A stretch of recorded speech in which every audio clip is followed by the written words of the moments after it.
On the hunt for comfortable, timeless Western boots? You already know the best place to shop for quality boots is at your local Tecovas store. So stop by Tecovas Nashville at the Mall at Green Hills or on Broadway by Ryman Auditorium. That's right, you now have 2 locations to choose from. Grab a cold one as you shop and get fitted by a pro. Tecovas Nashville is at your service, and you can find your perfectly fitted dream boots with the help of their expert staff. Everyone will be asking where you got your sick new boots, but I won't be asking because I know they must be Tecovas. That's TECOVAS.com. Don't go gently, y'all.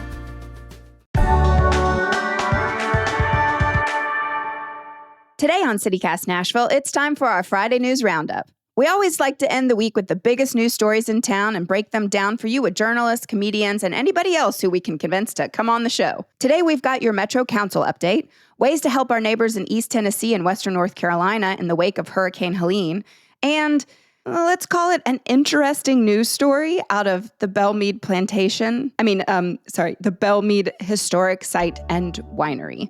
I'm joined by CityCast contributor and Metro Council columnist Nicole Williams and our executive producer Whitney Pasterik. CityCast Nashville is presented by our exclusive launch sponsor, Tecovas. And hey, stay tuned for our Tecovas Don't Go Gently tip for this weekend at the end of the show.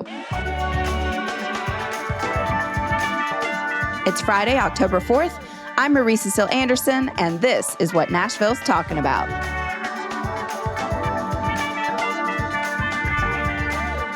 Happy Friday, ladies. Hello. Hi, Marie. I'm back. I was gone, but now I'm back. You were gone, and now your voice is gone. Yeah, my voice is gone. I was screaming too loud at a music festival in California. I went to the Ohana Festival, and I would like to shout out our very own Maren Morris. The set was great. It was so good to see her. I was wearing my Friends of Shelby hat. I think she saw it and thought it was cool. Well, that's cool. Yeah, it was a great trip. Wow, what fun. I love hearing about Maren Morris. Let's get her on the pod. Yeah, Whitney could probably.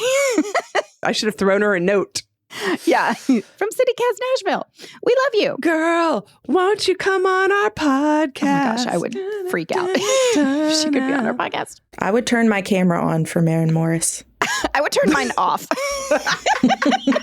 She's too pretty. All right, so we have a lot of news to get to today. So I'm just going to throw it over to Nicole Williams. We love you. What happened this week at Metro Council? The council is 1 year old. Officially. Happy birthday. Our babies, they're growing up so fast. The first meeting of this term was a year ago on October 3rd, 2023. So what have they done, you might ask? We would like to know, yes. Well, they've done some things, and there's some things they haven't done. Nicole, would you like to be more specific? I can definitely be more specific. One of the first things they did pretty early in the term was to push back on a proposal to buy new tasers. Oh, yeah. Yes, the Taser 10s. The Taser 10s, yes, the infamous Taser 10s. They killed the first proposal, which was like an objectively bad deal for Nashville. But then they approved it when it came back a second time with slightly different terms. They killed a bunch of zoning reform bills. Yeah, Nest. Yes, designed to increase the housing stock in Nashville. So that doesn't seem great. It's not great depending on who you ask. Some people think it is great. Right. They commissioned a study that's going to cost upwards of $1 million to see if it's okay to reform the zoning code that hasn't been reformed since 1998. So we're going to see if it's okay for us to make some wholesale changes since it's over 25 years old. And I would like to say that if there's one thing I know about Nashville, it's that we love a study. We love a study that costs approximately $1 million.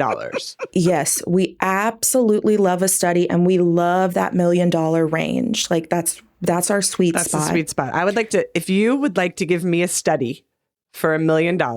You collect that data for us? Nashville at citycast.fm. Yeah. They approved the mayor's transportation referendum to They go did on do the that. ballot. Yay. Yeah. They did Very that. exciting. Again, it's an exciting thing for some, not exciting for others, depends on who you ask. They passed a bunch of non-binding resolutions indicating how they feel about things. Oh. Nicole, What? What? Nicole, let's just cut to the chase. If you had to give this council a grade in their first year, what would it be? Oh, well, if I were a teacher, I'd probably be like new age, gradeless type nonsense. The last council came in and they were supposed to be the most progressive council ever. This council came in and now they're supposed to be the most progressive council ever.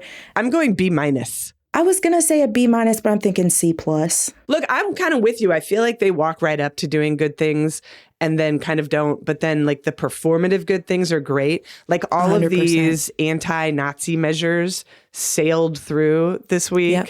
despite Clay Cap's objections that we talked about a couple of weeks ago Yeah, to potential First Amendment violations for people who are not Nazis. So those seem nice. But I still feel like there are enough people working hard to try to fix things or at least make the things that are bad a little bit better. One thing that happened this week is that the military exercises at the city-owned former old folks home are going forward. But now the Army has to notify the neighbors. Yes, the council member for the area, Joy Smith Kimbrough, had requested a 2-meeting deferral on that because she was concerned about the impact that might have on people who live in the neighborhoods directly surrounding the former long-term care facility, if you will. And so she was able to secure an amendment to the resolution. So the Army is going to be able to do their training exercises, but they have to notify the neighbors in the surrounding areas. You're absolutely right, Whitney. It's an example of something that might seem small, but it's very big to the people who live there. That's strong B minus work. And then let's talk about one last thing that happened. Berkeley Allen, council member at large, Berkeley Allen, who many years ago was in some ways very responsible for the outbreak of Airbnbs in our town. She is working on some legislation to require more documentation for owner-occupied properties. Is that right, Nicole? That's absolutely right. Currently, you have to provide, I think, 2 documents proving that you live there in order to get an owner-occupied permit. And a lot of people have voiced concerns about owner-occupied permits for homes where the owner doesn't actually live there. Yeah, they're all over the place. Yeah. So in an effort to sort of address that moving forward, again, important to note, like people who already have permits, all we can do is if you think they don't live there, like submit a request in the hub and codes will try to figure out if they do based on the documentation that they have access to. The proposed legislation would require 5 pieces of documentation on the front end to prove that you live there. And so the hope there is that by requiring more documentation on the front end, we'll be able to sort of catch people who are trying to get owner-occupied permits who may not actually live there. Is this another example of something happened 8 years ago that proved to be very destructive to a lot of people in Nashville, and now we're doing these tiny little incremental things Yes. to try to make it better? Oh, yeah, 100% it is. The entire short-term rental framework is a reaction to issues that have arisen as a result of short-term rentals. Right. So every update that's been made over the years has been a reaction to an issue that came up. Did you know that both of my neighbors are Airbnb short-term rental properties? I share walls. Did not know that. Yep. Not surprised, though. Always switching. I don't know who my neighbors are, but I do know what music they like to blast. Oh, no. Oh, wait, aren't you in an HOA? I am. Yes.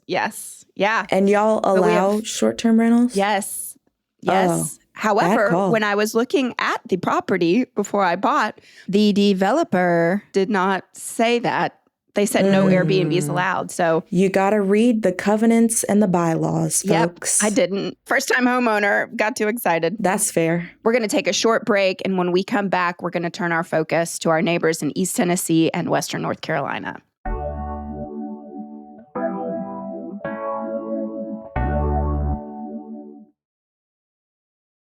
All right, we are back. Whitney, I would love for you to fill us in on what's happening to the east of us. Absolutely. Well, obviously, we are all sending lots of love to our neighbors in East Tennessee and Western North Carolina. But if you want to send more than love, there are lots of ways to do so. So first of all, I used to be in disaster relief. I used to work for World Central Kitchen. I learned a lot. The biggest advice I can give to you is please, in the wake of a disaster, do not go to there. Do not go to the disaster. It's in human nature to want to show up and be a hero, and I appreciate that. But the best thing you can do is send money. And if you must buy stuff, if you feel like, no, money, I don't trust where that's going to go. If you've got to buy stuff, please buy only what is being requested by trusted nonprofits and mutual aid orgs and drop it off where they tell you to. Again, you don't need to go to the disaster to drop it off. There are experienced workers who can take it there and drop it for you. So here are some recommended places if you want to donate money. The East Tennessee Foundation, that's easttennesseefoundation.org. That is where our mayor and the Tennessee Department of Emergency Management have recommended that people donate. It's similar to the Community Foundation of Middle Tennessee. There's also the Community Foundation of Western North Carolina, same kind of thing, right? So these are neighbor helping neighbor foundations that will get the money out where it's most needed, ideally. We also know a lot of folks have connections to and a lot of love for Asheville. They are a really close neighbor, and there are a lot of ties between our two cities. If you'd like to help out there, please consider belovedasheville.com. That's BELOVED, Asheville.com. They're a trusted mutual aid org on the ground there. Another one I want to shout out is Poder Emma. They're also in Western North Carolina, and they're supporting a largely Spanish-speaking mobile home community. And the reason I bring this up is that, much like we saw in our Madison tornado, language access during disasters is hugely important because folks who speak Spanish or Arabic or other languages, if you're only disseminating relief information or emergency information in English, it does many of them no good. Shower Up Nashville is taking their shower trailer out east. This is an org that typically helps with our unhoused neighbors here in Nashville and other places around the country. They don't typically do disaster relief, but they are requesting donations to help pay for them to go provide warm showers for folks in these places that don't have water and probably won't have water for months. And then finally, if you want to give to a larger NGO, I always recommend World Central Kitchen. My former colleagues are on the ground as always, and they're working with local restaurants to feed as many people as they can. The good thing about WCK, I want to emphasize, is that they pay the restaurants. So a lot of these restaurants are not going to be able to have their doors open for Lord only knows how long. And World Central Kitchen pays them a very fair price per meal and sources ingredients and ensures that they have all the support that they need. So this is local chefs, local restaurants cooking for their own communities and being compensated for it. So World Central Kitchen, that's WCK.org. Nicole, I know that you also personally want to shout out another place that might be getting overlooked in all of this. The devastation from Hurricane Helene is pretty unfathomable, and it's been wrecking communities throughout the Southeast, including Augusta, Georgia, where my partner's family lives. If you have loved ones in Georgia or care about Georgia and you want to help out there, you can go to gavoad.org. That's the Georgia Voluntary Organizations Active in Disaster Coalition. This is basically a consortium of disaster mitigation organizations that activates in times of crisis. Yeah, I just want to say I went to Appalachian State in Boone, which was totally affected.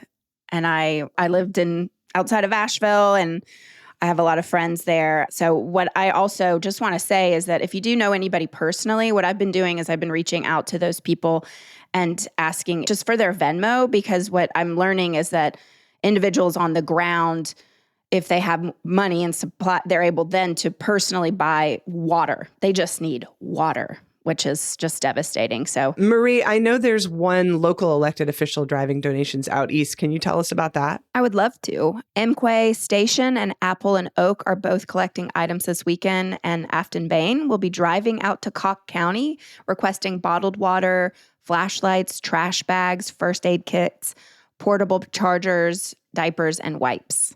Yeah, so y'all go check out Amqui and Apple and Oak's Instagrams. They've got the list up there. You can also drop material donations off at our local Patagonia store in the Gulch. They're working with clean water expected in East Tennessee to shuttle supplies out that way. So those are places where you can donate physical things and trust that they will get there with someone experienced. And then finally, we've got 2 benefit shows locally, Basement East and OG Basement, October 6th and 7th. The one at the Beast on the 6th features Alana Royale, and the one at the 7th has Katie Pruitt and a surprise guest headliner. So go to thebasementnashville.com to buy tickets for those. And I guess let's just end with, it seems like these 100/1000 year storms are coming more and more often. It's not great. I would very much like to remind everyone that the deadline to register to vote is Monday. All right, let's take a quick break. And when we come back, we're going to discuss a breaking news story in Nashville that caught our attention.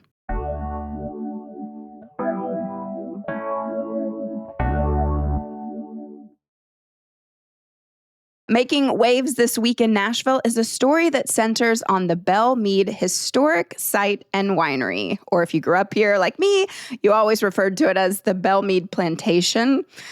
In 2018, historian Bridget Jones, the director of American Studies, developed the award-winning Journey to Jubilee tour.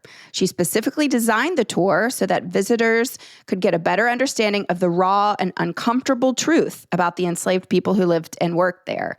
In her own words to News Channel 5, she said that there are no fun facts about enslavement. So she didn't sugarcoat the tour. But now that she's no longer working there, she hears allegations that the tour is now being updated in order to make visitors there less uncomfortable so they can have a better time enjoying themselves at the property. Bridget has been very outspoken about this update, and Betsy Phillips wrote a spicy article earlier this week for the Nashville Scene that I do recommend everybody read. It was so spicy. Whitney, you're the one that brought this story to our team. Why did you feel that it was so important for CityCast Nashville to cover? I think something that we do very well here in Nashville is put a shiny, welcoming face on the deeply entrenched white supremacy that built and in many ways still runs this city. So one of our 2 plantations had this tour that was honest about the reality on a plantation and specifically centered the enslaved people and families and children who lived there. And new leadership has come in and said, no, this might be making white people uncomfortable, allegedly. That to me is a colossal step back. I feel like the only way anyone can tolerate a plantation existing in modern times is if they are being honest. And if we're going to remove honesty from this, then I think it needs to be called out because that's abhorrent. Honestly, if everything Bridget is alleging is true, it's abhorrent. And something Betsy said, Betsy Phillips in her article, she'd heard similar things at the Hermitage, that they too were possibly watering some things down. And especially coming out of a summer where we were overrun by white supremacists and neo-Nazis and going into an election that the Christian nationalists very well may win. I'm just not about this life. Okay, anyway, enough of a rant from me. Other people, your thoughts? Well, first of all, I never knew that it was called anything other than Belle Meade Plantation. Like this new, what is it, Belle Meade Wine and Spirits? What did you call it? Historic Site and Winery. So that's like some BS. Let's just call it what it is. Seems like the rebrand is a part of this whole effort to make white people more comfortable. Personally, I'm fine being uncomfortable if it means being confronted with the truth of our history. Marie, you're from here. You probably went to Belle Meade when you were in school and stuff. What do you remember about it? Field trips to Belle Meade and to the Hermitage. I remember distinctly at the Hermitage them using the term that the people on the property lived in harmony together. I'm sorry, what? Harmony. And then I actually saw on a Reddit thread that I read earlier today that language at the Hermitage, they still say Andrew Jackson's favorite slave lived in this cabin. So I cannot confirm that. That was just according to Reddit. But being from the South, being around this history, it is very uncomfortable. And also, I do think because of Black Lives Matter, the language was changed. And I think there was a lot of unlearning that was happening. And I really thought we were moving steps forward in truly understanding this horrific history. And now with all these allegations, I just think it's taking us backwards. and it's really sad. So Yeah. again, it's a developing story. These are all allegations, but it's really, I think, as far as like where I am as a comedian / journalist, Whitney, I appreciate you going after this story and for allowing me to have the chance to talk to Bridget and to Belle Meade. I think it's important to get both sides of the story, and I'm excited for our listeners to hear this episode next week. I am too. And I have to say, too, that your knowledge as a local, Marie, and also yours, Nicole, are so invaluable here because, I grew up in Houston. Like, Texas has its own problems, but I can tell you one thing we didn't have was a bunch of people traipsing around in Gone with the Wind outfits pretending like everything was okay. So it's all very weird to me. It always has been. And it's incredibly frustrating that, to your point, Marie, it feels like this city is taking a huge step backwards at a time when we should be pushing forward with all our might to ensure that descendants of those enslaved people are honored, respected, involved. And if there's profit to be made off of the pain of their families, they should also be receiving the profit, not the white people who sit on boards of these places. Mic drop. Yeah, mic drop. On that note, have a great weekend, everybody. Yeah, have a great weekend. See you all at the benefit concert.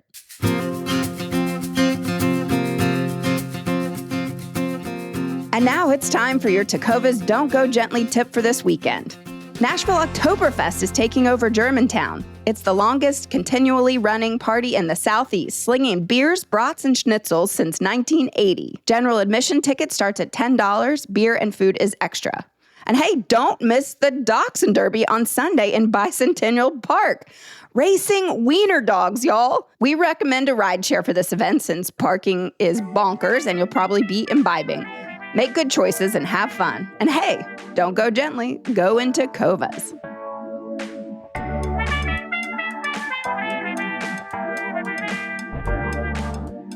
That's all for today here on CityCast Nashville. Our executive producer is Whitney Pastrick. Our producer is me, Marie Cecile Anderson.